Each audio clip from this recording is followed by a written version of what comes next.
आज हम कंटिन्यू करेंगे अकाउंटिंग इक्वेशंस का सेकंड पार्ट और इसको आप अच्छी तरह से अकाउंटिंग इक्वेशंस का मैंने आपको फॉर्मेट और थ्योरी लास्ट जो वीडियो है उसमें मैं आपको बता चुका हूँ। मैं यहाँ पे आपसे सारे इम्पॉर्टेंट जो ट्रांजैक्शंस है वो हम डिस्कस करेंगे कि अकाउंटिंग इक्वेशन में इसका क्या इम्पैक्ट पड़ेगा, ठीक है, और इसकी एंट्रीज आप किस तरह से करेंगे, राइट, ताकि आप ऑब्जेक्टिव क्वेश्चंस के लिए भी अपने आप को प्रिपेयर कर पाएँ। अब देखिए कुछ ट्रांजैक्शंस मैंने लिए हैं और हर एक टाइप के ट्रांजैक्शंस को मैं यहाँ पे आपको बताऊंगा। Sold goods costing 10,000 to the Mohan for the cash 14,000, यानी 10,000 की कॉस्ट प्राइस थी और उसने उसे सेल किया कितने में, 14,000 में। इसका मतलब 4,000 की प्रॉफिट हुई। तो अब आप देखिए कि जैसे हमने ट्रांजेक्शन्स यहाँ लिखा, एसेट्स इक्वल टू कैपिटल और प्लस लायबिलिटीज, राइट।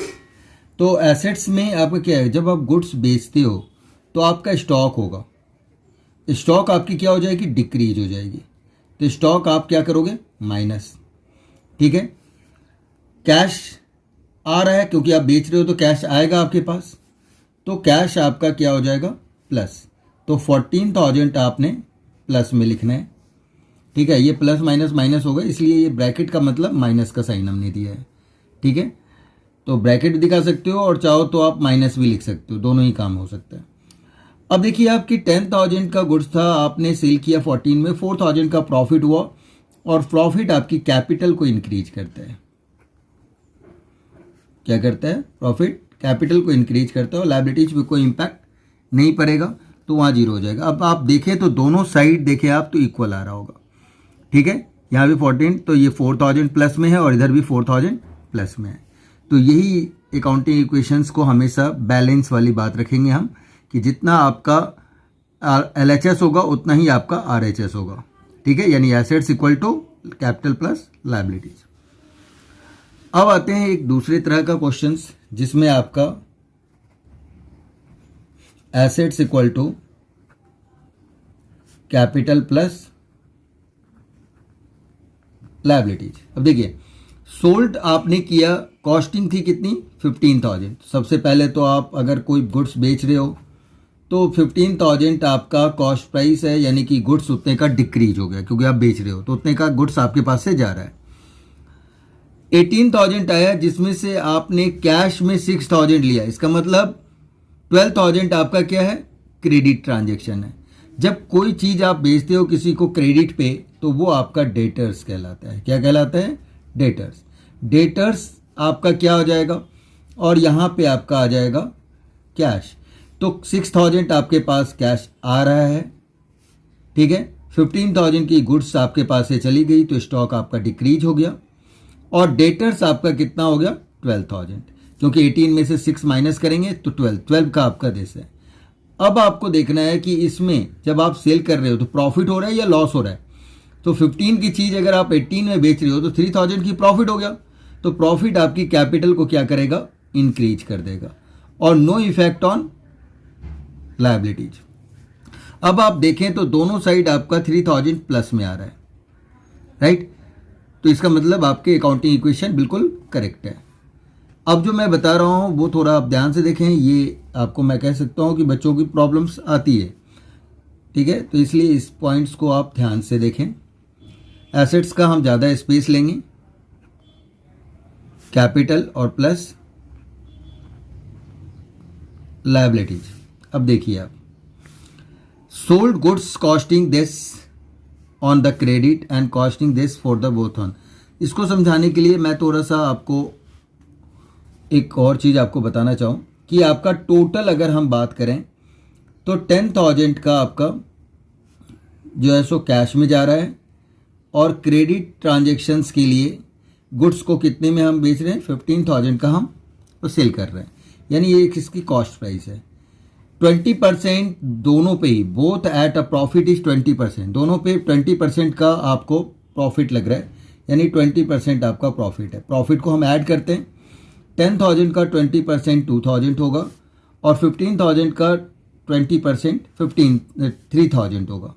ये टोटल आपका आ जाएगा 12 और ये आ जाएगा आपका 18। राइट, ये चीज़ें हो गई। अब आपको ध्यान देना है कि यहाँ पे टोटल अगर कॉस्ट प्राइस की बात करें हम, तो 25 आपका टोटल कॉस्ट है, और प्रॉफिट टोटल अगर हम ऐड करें तो ये आपका क्या हो जाएगा 5, 3 प्लस 2 प्लस 3 5000, और 10 प्लस 15 25,000। ठीक है, ये चीज़ें हो गई। अब इसको हम किस तरह से ट्रांजेक्शन्स में करते हैं उसको आप देखिए। आपको पता है कि ये चीज़ें स्टॉक के लिए, तो सबसे पहले हम कैश, स्टॉक, ठीक है, और जिसको आप सेल करते हो वो आपका डेटर्स कहलाता है, और कैपिटल के लिए कैपिटल ही वर्ड यूज होगा।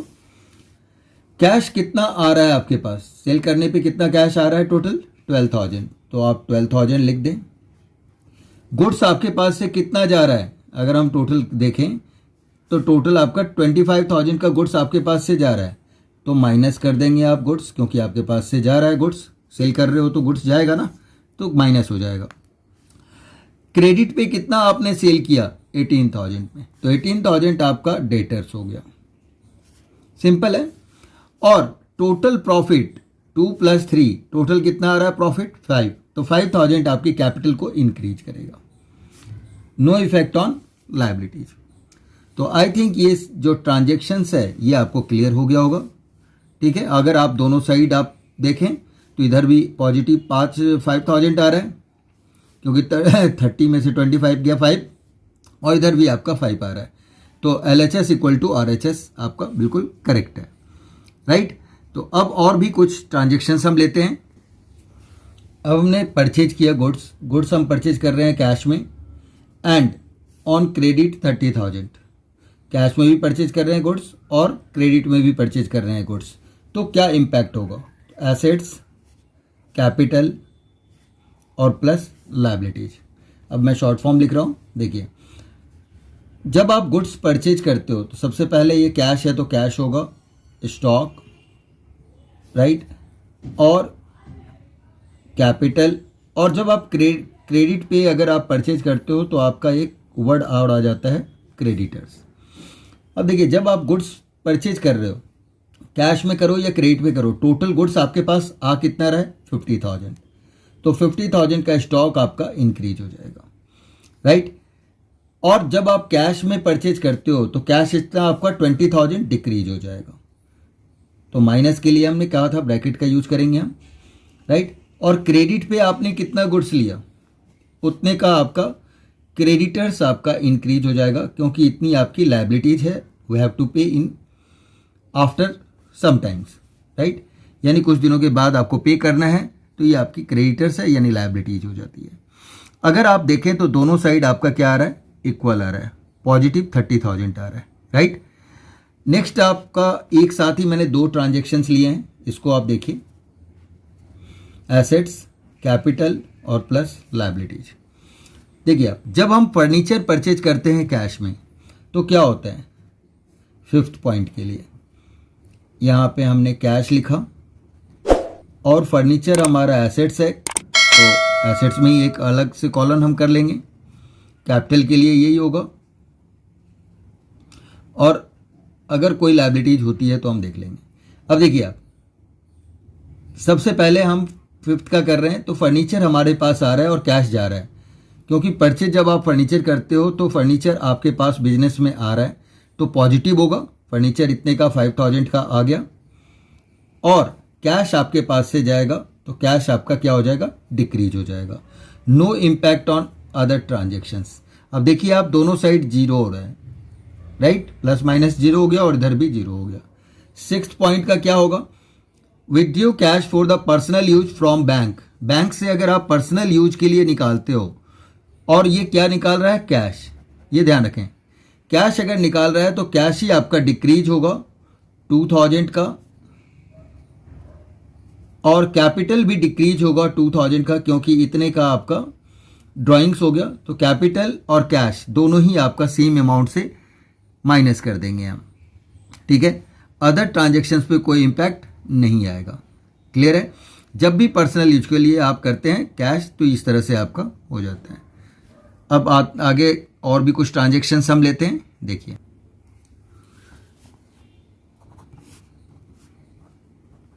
अब देखिए कुछ ट्रांजेक्शन्स और मैंने लिया। 7th में कह रहा हूँ क्या कि bought refrigerator for personal use. Personal use के लिए हमने रेफ्रिजरेटर परचेज किया।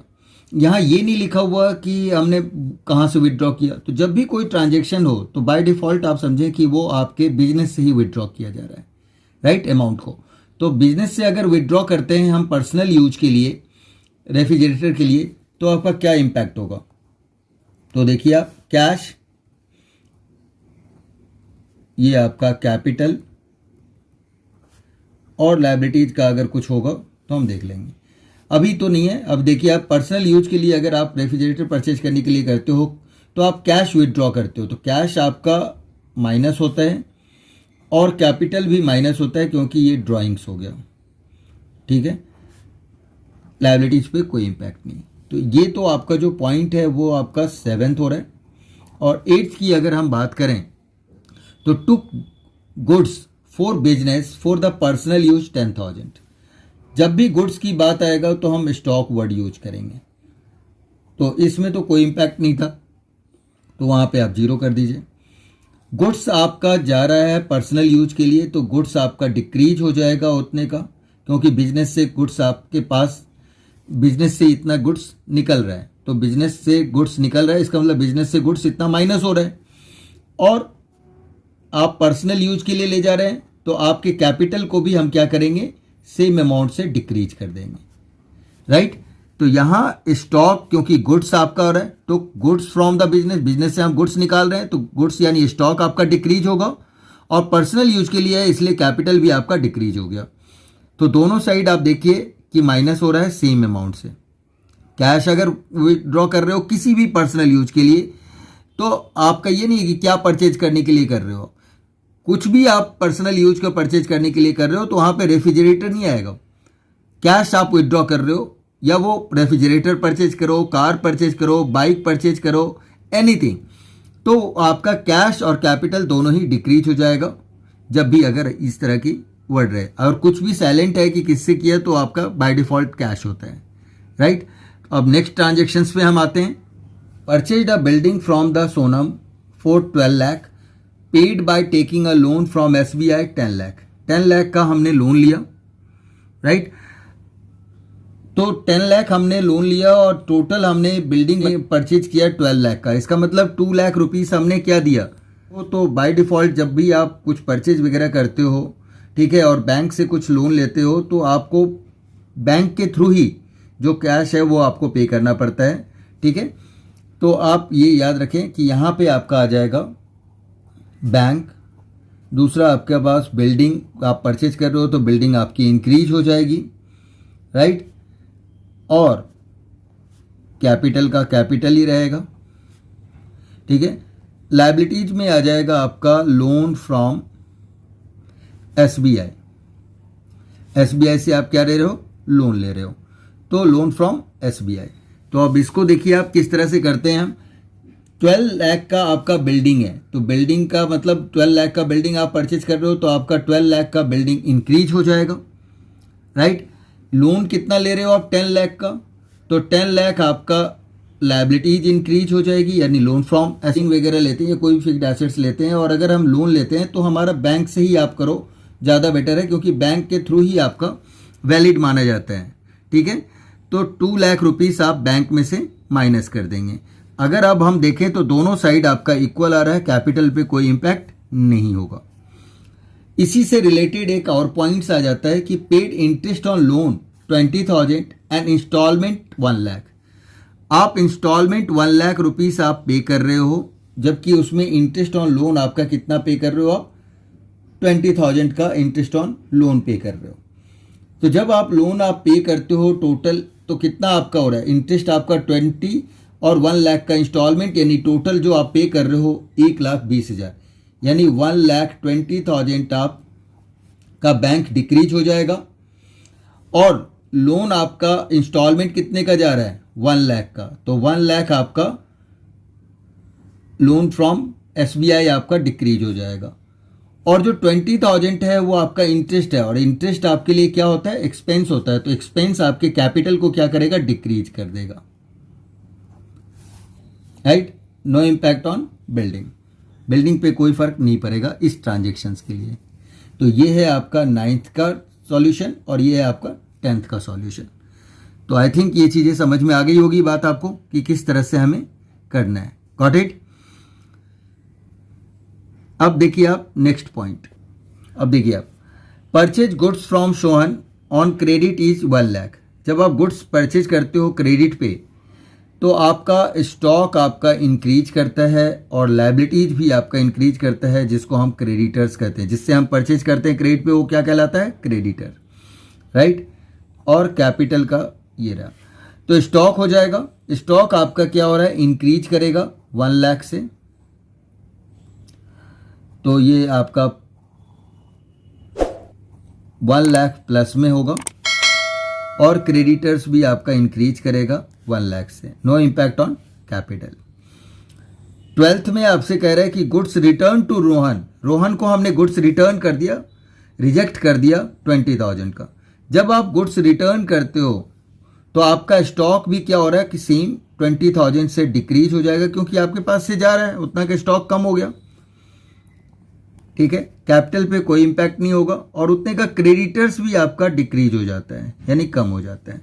तो सेम अमाउंट से आपका स्टॉक और क्रेडिटर दोनों ही डिक्रीज हो जाएगा। Got it? समझ में आ गई? ये परचेज वाला तो पहले भी हम डिस्कस कर चुके हैं। एक ही बात है, जिससे हम क्रेडिट पे परचेज करते हैं वो हमारा क्रेडिटर कहलाता है। ठीक है, तो स्टॉक और क्रेडिटर दोनों ही सेम अमाउंट से इंक्रीज होगा, राइट। और गुड्स अगर रिटर्न करते हैं हम तो सेम अमाउंट से आपका स्टॉक और क्रेडिटर डिक्रीज हो जाता है। अब देखिए, अगर आपका लिखा हुआ होता है जैसे रेंट पेड कर रहा है 6,000, सैलरी पेड कर रहा है 10,000, तो ये दोनों ही क्या है? एक्सपेंस है। और एक्सपेंस आपका इम्पैक्ट कहाँ पड़ता है? कैपिटल पे। तो एक तो आप कैश करके यहाँ पे लिखोगे और दूसरा आपका कैपिटल आ जाएगा। लायबिलिटीज पे कुछ भी नहीं, तो कैश और कैपिटल दोनों ही आपके डिक्रीज हो जाएंगे। 6 और 10 16,000, तो 16,000 आप माइनस कर दोगे और इतना ही आप कैपिटल में से भी 16,000 आप माइनस कर दोगे।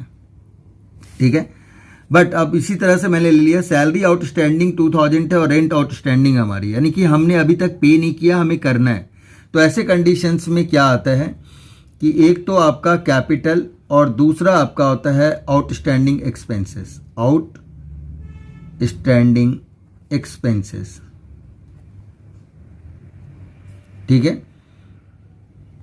और यहाँ हम कैश वर्ड ले लेते हैं, बट कैश पे कोई इम्पैक्ट इसका नहीं होगा, क्योंकि जब आप सैलरी पे करते हो तो लायबिलिटीज, यानी कि आपको फ्यूचर में तो पे करना है, तो जो भी फ्यूचरिस्टिक चीज़ें हैं वो आपकी कैपिटल को क्या करता है? डिक्रीज करता है।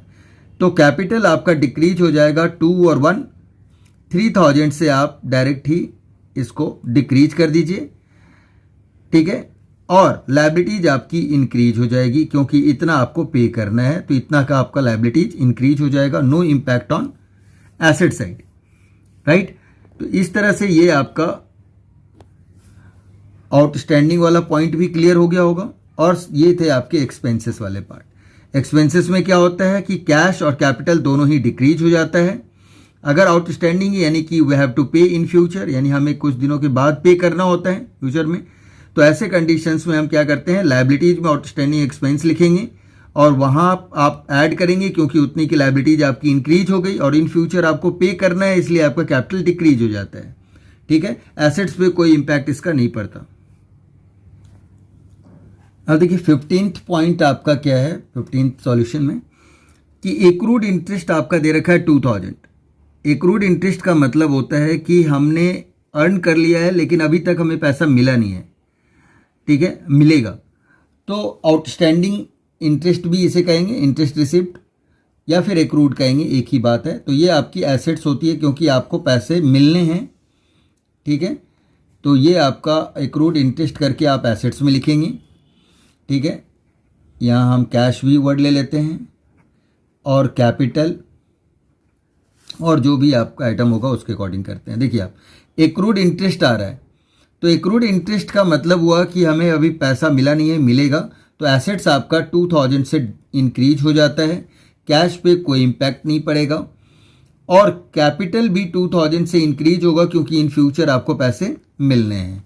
तो ये जो पॉइंट है वो आपका 15th के लिए हो गया। 16th के लिए हमारा क्या आएगा, कमीशन रिसीव्ड इन एडवांस, हमने कमीशन एडवांस में रिसीव किया, ठीक है, तो हमारे लिए ये लायबिलिटीज होता है, राइट। तो कमीशन अगर हम रिसीव करते हैं एडवांस में, इसका मतलब पैसे आ रहे हैं, और जब तक वो वर्क पूरा नहीं होता है जिसके लिए हमने कमीशन लिया है, तो हमारे लिए वो लायबिलिटीज है, राइट।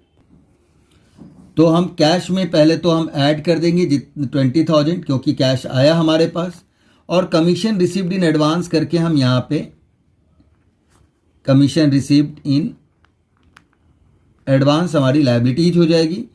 तो लायबिलिटीज में कैपिटल पे कोई इंपैक्ट नहीं होगा, लायबिलिटीज में हमारा 20,000 इंक्रीज हो जाएगा, और एक्रूड वाला कुछ नहीं। तो अब ऐसे में हम क्या करेंगे, देखेंगे कि दोनों साइड फिर देखिए 20,000 हो रहा है, और 15th वाले में 2,000 यानी दोनों साइड इक्वल आ रहा है।